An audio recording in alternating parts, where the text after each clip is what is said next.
esse é o assunto da nossa live de hoje, tá? Então, o assunto é ao vivo, galera. Ao vivo é assim, tem que colocar, tirar, esperar. Galerinha, a história é a seguinte, o assunto da live de hoje é traçado, tá? Nós vamos falar sobre traçado. Agora, mais importante para hoje do que eu explicar a vocês como fazer o traçado perfeito, é eu explicar a vocês a importância do traçado perfeito, ok? Então, vamos lá. Eu vou começar falando alguns conceitos para vocês sobre traçado, que é muito importante vocês saberem, e o primeiro já vai chocar vocês, tá? O traçado ideal, ele é uma coisa que não existe. Ele simplesmente não existe. Ah, Sandro, mas eu vou buscar o traçado ideal. Vai. Mas você vai buscar o seu traçado ideal. Você não vai conseguir o traçado ideal universal. E se você trocar de carro, você vai ter que trocar de traçado. Se você aumentar a potência do seu carro, você vai ter que mudar o seu traçado. Se você mudar o equilíbrio do seu carro, se ele sai mais de frente ou mais de traseira, você vai ter que mudar o seu traçado. Por quê? Porque o traçado, galera, ele sempre depende, tá? Então, desculpa, o que aconteceu aqui? Pronto, voltei. Desculpa se eu decepcionei vocês, mas para quem queria uma receita de bolo de traçado, essa receita de bolo não existe pelo simples fato de que não existe traçado ideal, ok? O traçado ele tem que ser desenvolvido e lapidado para você e o seu carro, e aquela pista, e aquela curva. Vamos entender qual que é a importância do traçado? Qual que é a importância de você lapidar curva a curva? Olha só. Interlagos tem 26 curvas. Vocês podem querer discutir isso, mas ele tem 26 curvas. Uma vez eu falei isso num grupo, o pessoal discutiu, não tem. Algumas curvas, o café, por exemplo, você faz de pé na lata. Com o corcel, já é no limite de pé na lata, vira curva. Então, tudo que não é uma reta é uma curva. São 26 curvas.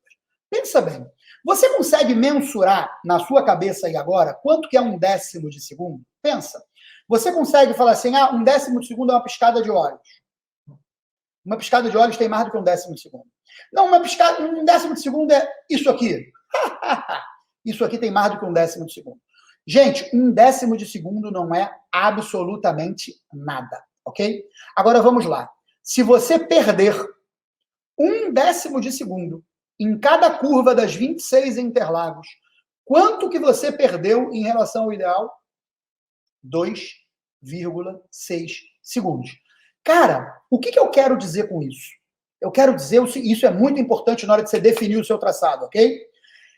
Você ter um traçado lapidado para as suas condições, sua, do carro, da pista, do momento, do clima.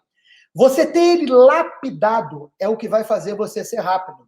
Se você tem um problema de você estar 3 segundos atrás do tempo, basta você melhorar 1/10 e um tiquinho em cada curva.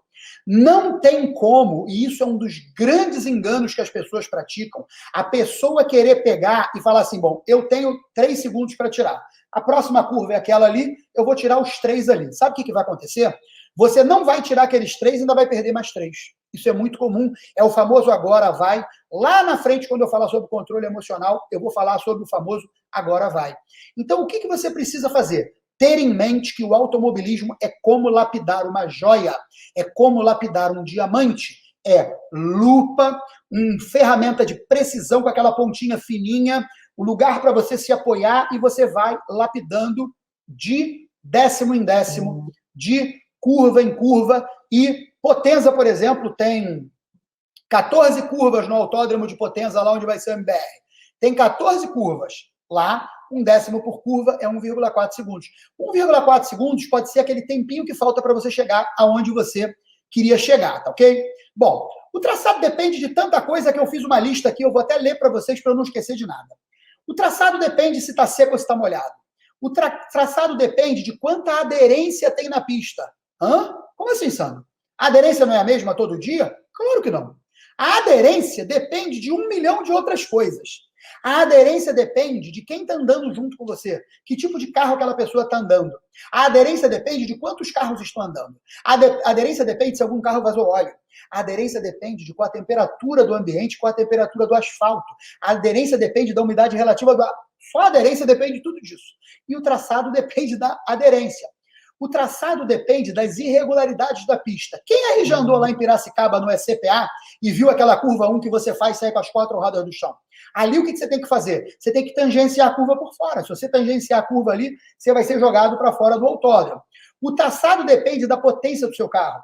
Quanto mais potência, mais você tem que privilegiar a saída de curva. O traçado depende do equilíbrio do seu carro. O que é equilíbrio do carro? O equilíbrio do seu carro é se ele derrapa mais de frente ou se ele derrapa mais de traseira. O traçado depende da sequência de curvas que você vai encontrar na frente. A próxima curva é para o mesmo lado? A próxima curva é para outro lado? A próxima curva está longe? A próxima curva está perto? Aonde está a próxima curva? O traçado depende se você está numa corrida, se você está defendendo a sua posição ou se você está atacando a posição do seu adversário. O traçado depende se existe uma inclinação na pista que te ajude ou não. Gente, o traçado depende demais.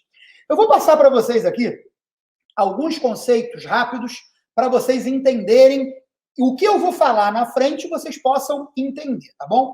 Então, vamos lá, eu vou colocar aqui um desenho para explicar o que para vocês é o traçado geométrico, tá?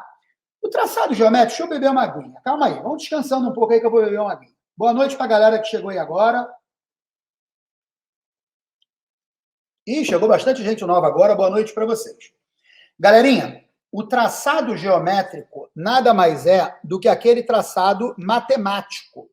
O traçado que é calculado geometricamente, através de formas geométricas, ok? Então, ele é calculado como se fosse um traçado teórico. E o que ele serve para vocês? Ele serve de base, tá? Eu vou mostrar aqui por quê. Deixa só eu tirar disso aqui, botar o meu rostinho de novo, porque eu prefiro explicar eu olhando meu próprio rostinho aqui. O que acontece, galera? Vamos falar sobre traçado geométrico, tá? Vamos para um estacionamento vazio, asfalto liso, estamos só. Você, o seu carro e o estacionamento. Pista seca, você parado ali. Você vai ficar parado onde você está, botar uma primeira marcha, virar o jogo todo para a esquerda. Para a direita também serve, mas eu cismei de virar para a esquerda. Você vai virar o jogo todo para a esquerda e você vai na menor velocidade.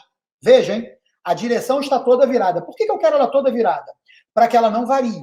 Ela está toda virada, ela encostou no batente, não vai haver variação do ângulo que as rodas estão apontadas. Elas vão estar no batente. Você vai colocar a primeira, então também não vai ter grandes variações de velocidade.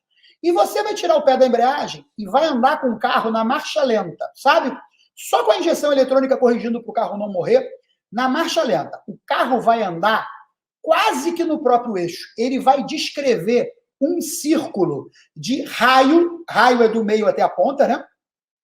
Ele vai descrever um círculo de raio extremamente pequeno. Gente, presta muita atenção, que isso é mega importante, tá? Mega importante. Para você entender o que acontece com você nas curvas, tá ok? Então, ele vai descrever um raio, um círculo de raio muito pequeno. Agora, você já está ali a 10 voltas, já está até tonto de andar com aquilo super devagar. Não mexe em nada, nada. Tira o motor da marcha lenta e acelera ele até 2.000 RPM. O que vai acontecer com a sua velocidade? A sua velocidade vai aumentar. Quando a sua velocidade aumentar, você vai perceber que vai iniciar um escorregamento. O carro vai sozinho, você só alterou a velocidade. A direção continua no batente. Ele vai começar sozinho a escorregar até estabilizar e ele vai passar a fazer um novo círculo com um novo raio que vai ser mais ou menos o dobro do primeiro, se você aumentou o dobro da velocidade. Se você fizer isso de novo, aumentar de 2.000 giros para 4.000 giros, o estacionamento vai ter que ser muito grande para você conseguir caber dentro dele. Note, hein? O volante está no batente, a direção está travada, não está variando, você só está variando a velocidade. Tá ok? Então, com 1.000 giros de primeira, com 2.000 giros está o dobro, com 4.000 giros está o dobro do 2.000 giros. Esse círculo vai crescendo, crescendo, crescendo, crescendo, crescendo. E isso, galera, tem absolutamente tudo a ver com fazer curva no autódromo, na rua, em qualquer lugar. Quanto maior a velocidade, mais a física, porque, olha, lutem contra tudo. Você pode até mudar as leis brasileiras. Se eleja político, deputado, propõe uma lei, aprove a lei, você muda as leis brasileiras. Você muda as leis de qualquer país, legalmente, mas você não muda as leis da física e nem você derruba as leis da física, ok? Então, isso vai acontecer. Para cada velocidade que você aumenta, você é obrigado a aumentar o diâmetro, por consequência, o raio desse círculo. Numa velocidade altíssima, você vai conseguir fazer uma curva que tenha um raio longo. Então, o que é o raio? O raio é aquele ponto do centro da curva, que é um centro imaginário, você não está vendo. Você só consegue ver... Deixa eu mostrar isso aqui para vocês. Deixa eu passar para o desenho agora e vocês vão conseguir ver, tá? O que acontece aqui é o seguinte, isso aí é uma curva padrão de 90 graus, muito mal desenhada pelo meu estagiário. Depois vocês, por favor, reclamem com ele, eu vou dar o Instagram dele para vocês reclamarem. Mas é o que temos para hoje, vamos trabalhar com ela. O que acontece, galerinha? Reparem que tem um círculo aí e tem uma linha tracejada. Essa linha tracejada reta é uma simulação de traçado. Ah, eu vou fazer o traçado todo por dentro, Sandro. Eu vou vir tudo por dentro, vou tangenciar a curva por dentro e vou fazer tudo absolutamente por dentro, ok? Beleza. Tá bom. Legal. Durante a curva, desconsidere as partes retas, qual é o segmento de círculo que você vai estar fazendo? Esse aí, o que está dentro do asfalto, tá, galera? Mas eu coloquei o círculo todo para vocês entenderem que a curva é um segmento de um círculo, só que ela faz parte de um círculo inteiro. Olha o tamanho do círculo, você está aí na menor velocidade que você poderia para fazer essa curva. Por quê? Porque o círculo é pequeno. Você propôs um traçado, veja bem, você propôs um traçado para essa curva que te obrigou a fazer um círculo pequeno. E o círculo pequeno te impõe o quê? Velocidade pequena, ok? Legal. Aí você ficou mais esperto. Você falou assim, não, eu lembro da aula do Sandro, o Sandro falou para fazer um círculo grande. Aí você foi, parou de fazer aquele círculo pequeno e começou a fazer um círculo grande. Então, tá bom, então legal. Aquilo não deu certo, eu vou fazer diferente. Eu vou vir tudo por fora, vou tangenciar um ponto imaginário por fora e vou sair tudo por fora. Eu vou voltar para essa, reparem que o círculo está pequeno, o círculo aumentou, quase dobrou, tá certo? Esse círculo, ou o segmento desse círculo que está dentro do asfalto, que é lá dentro do asfalto, vocês estão vendo a parte que está dentro do asfalto, ele vai te permitir uma velocidade bem maior do que a que você estava antes. Porra, legal. Ganhei tempo, pronto, já sou piloto, já posso fechar o curso, não preciso de curso mais nenhum. Já tô fera. Não tá, não. Ele vai te permitir uma velocidade bem maior do que a do outro. Só que, e esse aqui? Nem coube na tela. E esse círculo aí? Reparem a parte que está na pista. Porra, Sandro, mas você levou esse tempo todo para me explicar o que eu já fazia? Não. Eu levei esse tempo todo para te explicar o porquê você fazia. Gente, é chato às vezes entender o porquê das coisas. Quando você entende o porquê das coisas e não só decora, você consegue adaptar aquilo para situações que você não decorou, tá ok? Você consegue transformar aquilo em solução para todos os casos. Por quê? Porque você entendeu a técnica por trás daquilo, tudo bem? Então, esse círculo aí, o segmento dele que está dentro do asfalto, é o que você faz. Esse tem o nome de traçado geométrico. Esse cara aí, como ele tem o maior raio, ele tem o maior diâmetro, por consequência, ele tem o maior raio, ele vai te permitir a maior o quê? Velocidade. Então, por que você vem todo aberto, fecha na tangência e abre tudo? Por que você faz isso? Você precisa aumentar o círculo. Lembra do círculo lá do estacionamento? Quando você aumenta o círculo, você aumenta a velocidade, ok? E você quer mais velocidade. Aqui eu mostro para vocês terem ideia, entenderem a diferença que faz. Entenda cada círculo desse como a proporção correta de velocidade, ok, galera? Ele é a exata proporção de velocidade, tá ok? Então, observe como o círculo vermelho, pequeno, velocidade pequena. O círculo azul, médio, velocidade média. O círculo verde, enorme, velocidade enorme. Essa é a melhor maneira que você tem de ganhar velocidade, tá? Vocês têm dúvida sobre isso aí? Posso passar adiante?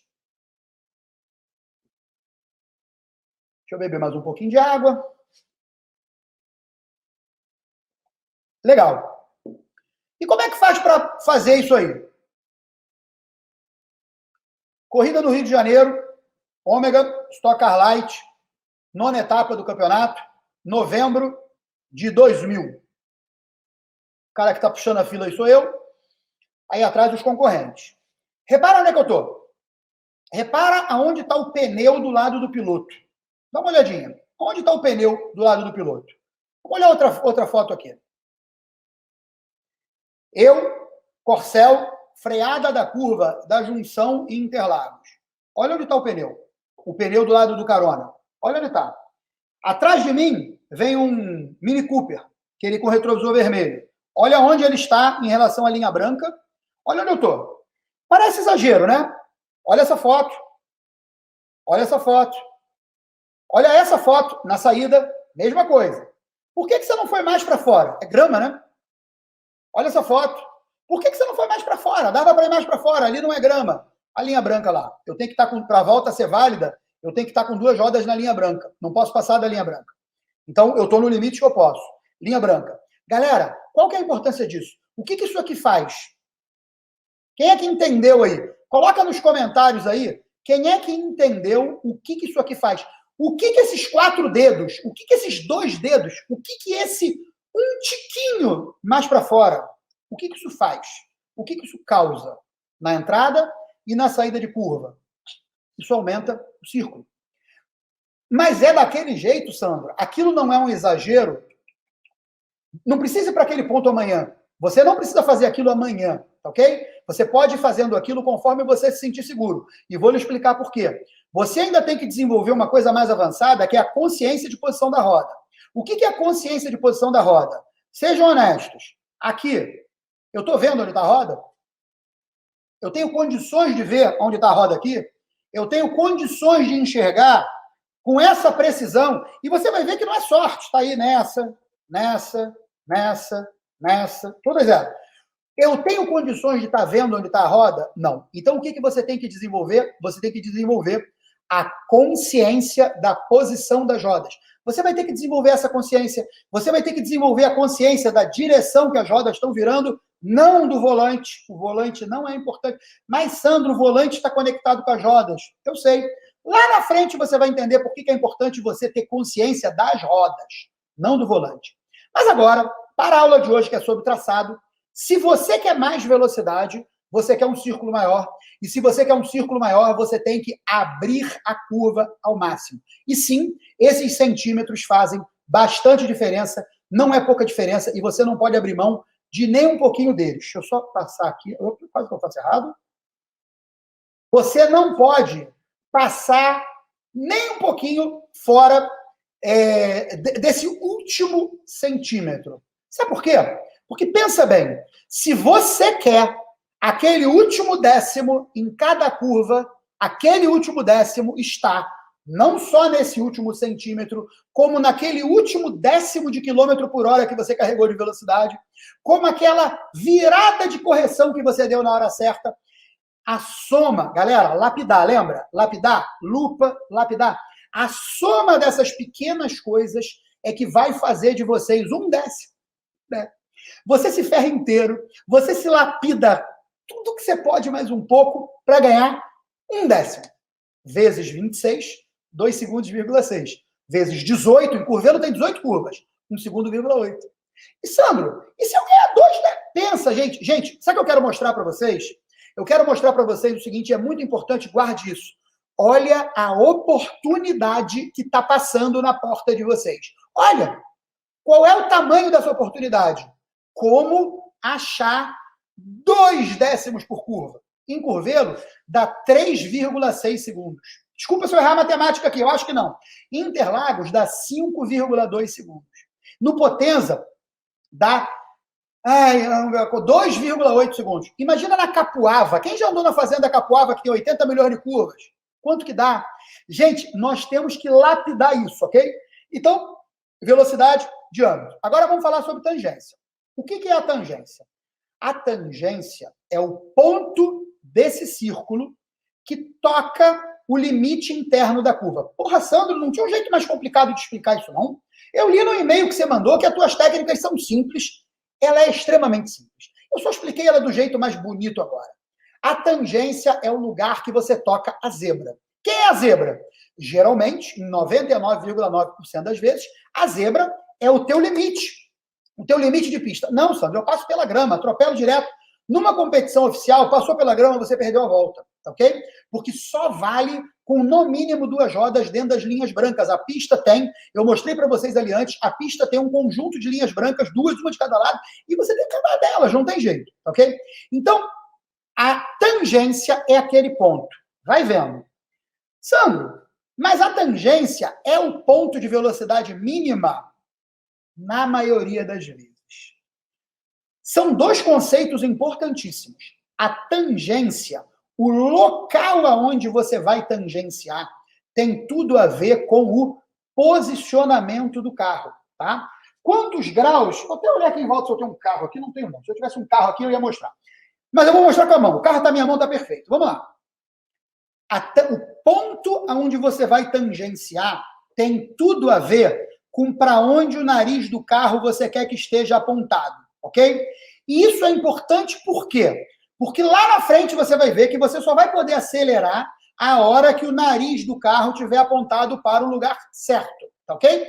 Então você vai pegar o teu carro que está aqui representado, muito bem representado pela minha mão, e vai tocar com ele na zebra, no momento e no local que o carro estiver com o nariz apontado para onde você quer sair. Mais para frente eu vou desenvolver isso um pouco mais e vou mostrar para vocês que não é bem assim. Mas é um nível muito avançado, que é o nível em que você começa a andar escorregando. Por enquanto, nós estamos andando ainda com as 4 rodas plantadas no chão, ok? Voltando então. Então, o ponto de tangência nem sempre é o ponto de velocidade mínima. Exemplo. Numa curva que você tangencia tarde, eu acho que eu falei errado aí agora. Deixa eu repetir essa frase aí. O ponto de tangência nem sempre é o ponto de velocidade mínima. Desculpa, eu acho que eu falei errado ali, me confundiu, eu fiz questão de voltar. O ponto de tangência é uma coisa, geralmente o ponto de velocidade mínima é o mesmo local do ponto de tangência, mas nem sempre, tá? Então, muitas das vezes, por exemplo, numa tangência tardia, tem um nome lindo para isso, late apex. Late, tardia, apex, tangência. Muitos de vocês já ouviram esse nome aí nos grupos, tem muita gente que fala isso. Mas vamos falar de tangência tardia para falar a nossa língua português claro aqui. Quando você faz uma tangência tardia, o teu ponto de velocidade mínima foi antes. Porque pensa bem, numa tangência tardia, você vai tocar na zebra, tangenciar o teu limite interno da curva, lá no final da zebra. Só que você já está acelerando, ó, desde lá de trás. Então, o teu ponto de velocidade mínima foi lá atrás, virou o carro, apontou o nariz, tangenciou tarde, mas já tangenciou muitas das vezes com o pé trancado no fundo, ok? Então é importante você guardar esses 2 conceitos, velocidade mínima e ponto de tangência, e guardar que, na maioria das curvas, eles vão estar no mesmo lugar, mas em muitas situações eles não vão estar no mesmo lugar, ok? Então, quanto ao ponto de tangência, você pode ter um ponto de tangência tardio que vai se aplicar muito, tá? Muito. Você vai aplicar muito a tangência tardia e ali na frente você vai entender por quê. Mas tem também o ponto de tangência antecipada. E você aplica o ponto de tangência antecipado em algumas situações específicas, geralmente em curva, para você defender, tá? Ou você vai defender uma posição, ou você vai fazer uma curva de 2 tangências, que nós vamos falar sobre isso também depois. Numa curva de 2 tangências, você vai fazer a primeira antecipada e a segunda tardia, tá ok? Muito bem. As curvas, lembra do raio? Aquilo que eu mostrei para vocês lá eram curvas de raio constante, mas as curvas nem sempre elas são assim. Às vezes elas são de raio curto, sim, como aquela vermelha que eu mostrei, às vezes de raio longo, como aquela verde que eu mostrei, legal. Só que às vezes o raio é crescente. O que acontece? A curva começa fechada e vai abrindo. Exemplo disso, a curva do lago em São Paulo, ela começa fechada e vai abrindo. A curva do sol em São Paulo, ela começa fechada e vai abrindo. A curva do mergulho em São Paulo começa fechada e vai abrindo. Isso é uma curva de raio crescente. Você tem que ter uma aproximação diferente para esse tipo de curva. E você tem também a curva de raio decrescente, que é a curva que vai fechando. Engraçado, eu estou aqui tentando lembrar uma curva de raio decrescente para falar. Bom, eu lembrei, mas aí vocês não vão conhecer porque já não existe mais. A antiga curva 1 do Autódromo do Rio de Janeiro era uma curva de raio decrescente, ou seja, ela começava bem aberta e no final ela fechava. Então é outra dificuldade, é outro traçado que você vai ter que aplicar, tá ok? Agora vamos lá. Você já explicou os conceitos básicos do traçado. Agora eu estou explicando o palavreado do traçado, tá ok? Para vocês guardarem para quando chegar no momento de falar disso, vocês estarem entendendo e eu não precisar explicar de novo esses conceitos, tá? Agora, vamos falar sobre o objetivo. Todo mundo está lá para virar rápido, né? Eu quero virar rápido. Quero virar rápido. Eu fiz uma pesquisa aí com vocês, a grande maioria de vocês quer virar rápido. Legal, bacana, eu também quero, todo mundo quer virar rápido. Aguinha? Você quer virar rápido, não quer? Então é o seguinte, para você virar rápido, você tem que fazer muita coisa. Mas no que tange, no que tem a ver com traçado, você precisa prestar atenção em duas coisas. Olha só. Você precisa prestar atenção em fazer a pista ser o mais curta possível e você precisa prestar atenção em exercer a maior velocidade possível em cada canto da curva. Em cada partezinha da curva você tem que aplicar a maior velocidade possível. Mas vamos falar primeiro sobre a distância. Sandro, tu tá loucão, Sandro. Você tá loucaço, cara. O Autódromo de Interlagos, eu vi na Wikipedia, ele tem 4.309 metros. E nesses 4.309 metros é para mim, é para fulano, para Beltrano, para todo mundo. Qualquer um que andar lá tem que andar 4.309 metros. Lamento te decepcionar. Olha, aliás, eu vou, para o seu bem, eu vou te decepcionar muitas e muitas e muitas vezes. E agora eu vou te decepcionar mais uma. Quando você mede o teu traçado, e eu faço isso com a aquisição de dados, que popular chama-se de telemetria, erradamente, depois eu vou falar sobre isso um dia, mas quando você adquire dados do carro, você vai descobrir que o Autódromo de Interlagos, para você, pode ter mais ou menos do que 4.309 metros. Alguns pilotos chegam a variar 30, 40, outros 50 metros de diferença dele para os 4.309 metros. Como é que faz isso, Sandro? Vou explicar. Os 4.309 metros do Autódromo de Interlagos, ou o número de metros de qualquer outro autódromo, ele foi medido por uma roda de bicicleta. Uma roda de precisão com diâmetro controlado, que mede o número de voltas que essa roda dá, cada volta dá X centímetros, multiplica, dá os metros, tá ok? De precisão. Legal. Só que essa roda rodou pelo autódromo, mas não foi pelo teu traçado. Foi por um traçado padrão universal, centro da pista. Se a pista tem 12 metros de largura, o que eles fizeram? Eles pegaram essa roda de bicicleta, colocaram ela no 6º metro, 6 metros para a esquerda, 6 metros para a direita, a roda de bicicleta está no meio e ele vai... Chegou mais água aqui, ó. A produção tá que tá, pô. A produção está trazendo água. O que acontece, galera? Essa roda de bicicleta, ela mediu os 4.300... Já estou até aumentando o Autódromo de Interlagos. Ela mediu os 4.309 metros de Interlagos pelo meio da pista, e é assim em qualquer lugar, ok? É assim na rodovia Presidente Dutra, Rio-São Paulo. Ela também não é medida fazendo traçado, ela é medida pelo meio da pista. Legal. Então, o que acontece? Então, se eu variar o meu traçado, eu posso ter 4.340 metros, eu posso ter 4.290, eu posso criar uma variação. Gente, pensa bem, se o objetivo é chegar mais rápido do outro lado é no mesmo lugar de onde eu parti, automobilismo é um esporte doido, né? Você sai de um lugar e chega no mesmo lugar, né? Mas, enfim, aquela bendita, gloriosa linha quadriculada, você tem que chegar naquela linha quadriculada o mais rápido possível. Cara, a melhor maneira é você diminuir os metros que você vai andar. Pensa. Se você reduzir os metros que você vai andar menos metros, você nem precisa correr tanto. Então, isso é fundamental. Sandro, mas como é que eu faço isso? Isso é tudo? Não. Para cada metro que você tiver, você tem que estar na maior velocidade possível daquele metro, tá ok? Retas, pé trancado, vai, vamos embora. Saída de curva, sair o mais rápido possível. Aproximação, frear o mais dentro possível e carregar o máximo de velocidade até dentro da curva. Porque em cada metro daquele, você tem que estar na maior velocidade possível. Ah, legal, Sandro. E o que eu faço? Eu dou valor a menos metros ou eu dou valor a mais velocidade? Porque eu tive raciocinando aqui, desde que você começou a falar disso, e uma coisa briga com a outra. É verdade. Para você fazer menos metros, você tinha que fazer aquele traçado vermelho do início da aula. Tudo por dentro. Vai dar menos metros. Se você fizer o tudo por fora, vai dar mais metros. E se você fizer aquele verde que faz a tangência, vai dar no meio do caminho. Então, o que nós vamos ter que fazer? Sempre procurar o meio do caminho. E a velocidade? Deixa eu pensar aqui.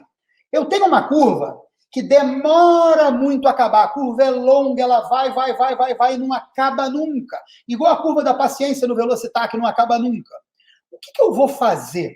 Ali não adianta carregar muita velocidade. Eu vou fazê-la toda por dentro, com paciência, conforme o próprio nome da curva diz, curva da paciência. Eu vou fazer ela toda por dentro e, já que não dá para correr, eu vou percorrer o menor número de metros possível. Então, é muito importante você buscar uma palavrinha, anota essa palavrinha, guarda essa palavrinha chamada compromisso. O que é compromisso, galera? É igual você montar uma carrocinha de pipoca. Você vai comprometer dinheiro para comprar a carrocinha, a panela, o óleo, o milho e o sal. Você comprometeu isso. Agora você tem que fazer o quê? Vender pipoca. Só que você tem que ir lá e vender pipoca, não pode perder pipoca e tal. Então, o compromisso é isso, é um investimento.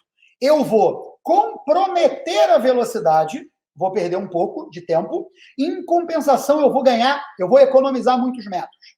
Ou ao contrário, eu vou fazer mais metros e, em compensação, eu vou ganhar muita velocidade. O que é um compromisso? É um perde-ganha. Gente, pensa bem. Quem é que ganha mais dinheiro? O cara que compra 1 quilo de pipoca ou o cara que compra 10 quilos de pipoca? Qual dos dois ganhou mais dinheiro? Vocês sabem dizer? Pensa. O cara que ganhou 1 quilo de pipoca, se ele vender só 1 quilo, ele vai ganhar o equivalente a 1 quilo. O cara de 10 quilos, se ele vender os 10 quilos dele, ele comprometeu 10 quilos, mas ele recebeu de volta 10 quilos. Ele ganhou muito mais dinheiro do que o outro. Então, para grandes lucros, tem que haver grandes investimentos, tá ok? Se você tiver 1.000 carrinhos de pipoca, comprando 100 quilos de milho para cada um, você vai estar comprometendo mais dinheiro, mas você vai estar abrindo campo para ganhar mais dinheiro. Então, é mega importante, nessa luta que a gente chama de compromisso, você não ser mão de vaca. Aceite abrir mão em vários momentos da curva.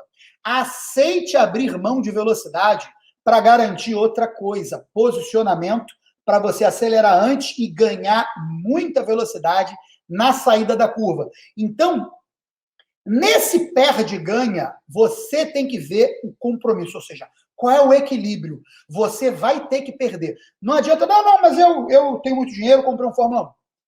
Você comprou um Fórmula 1, né? O Fórmula 1 tem freio, não? Ah, tem freio. Ah, tá. Então, se tem freio, é porque é para frear. Você tem que perder velocidade na entrada, freando. Tudo bem, o Fórmula 1 chega a 300 por hora em Interlagos e freia na placa dos 50. Ok, graças a Deus, parabéns para você. Me convida para dar uma volta. Mas ele tem que frear. Ele não pode chegar do jeito que vem e fazer a curva do S+C em Interlagos. Ele não pode. Então, até o Fórmula 1, que vira 1,9, sei lá quanto é que o Fórmula 1 vira lá, até o Fórmula 1 precisa de compromisso. Ele precisa abrir mão de alguma coisa para ganhar outra. Voltando.